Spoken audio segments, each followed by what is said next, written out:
Gust Blaster deck profile really quickly, I guess. So, I'm running the starter. Oh, I think I hit the camera. The full battle because Ride Chain, get as many blasters to soul as easily as possible. 4 heals because you want your counter blasts. Running 4, 5, 6 crit because early game you're not going to really have columns and you want to try to get them to at least 3 damage before you do stuff.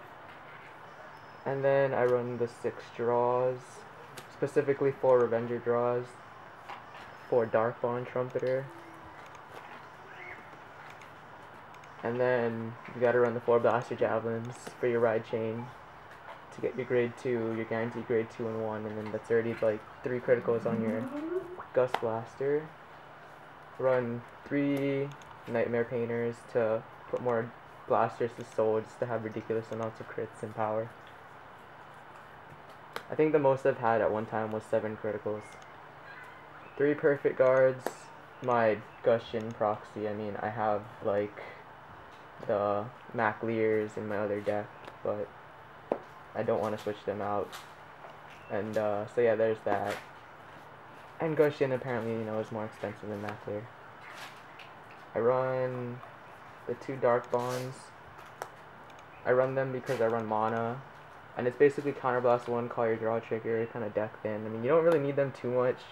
You usually want your draw triggers as discard fodder or your damage checks, because you want to draw check a little more offensively with 10k shields. And then I run 2 Charons because you can hit numbers with Gust Blaster with it. That's really the only other reason.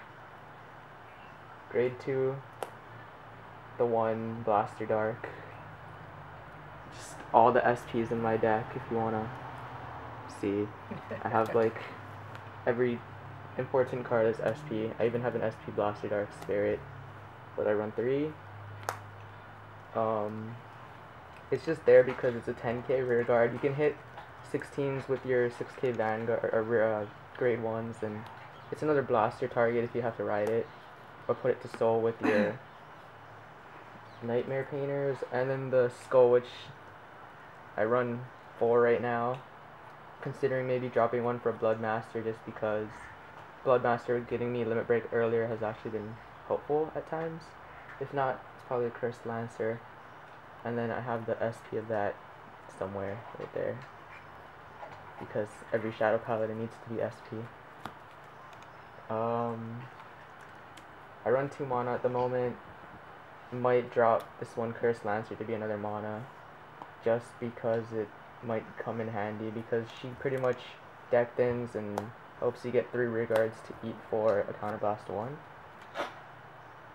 And then grade 3s, 4 Gust Blaster, the heart and soul of the deck, stacking extra criticals and making your opponent terrified once they have perfect guards. And even with perfect guards, it's still pretty scary, just because of the fact that it has an abnormal amount of crits.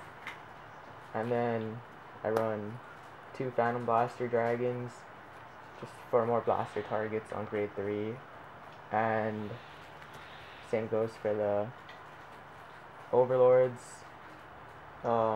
Usually you probably might want to run more of the Phantom Blaster Dragon, but you can potentially cross-ride if you end up missing the Gust Blaster, or if you just cross-ride early game, you can be a little more defensive and then ride Gust Blaster and have more soul. So that's always another option. Or if you really want to be cool, you can Persona Blast maybe once. I don't know why you'd ever do that though.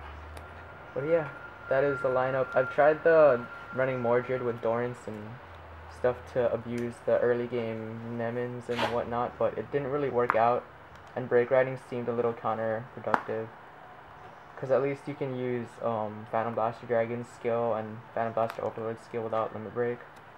So if you ever get to that situation, you can use them. And that's the entire deck.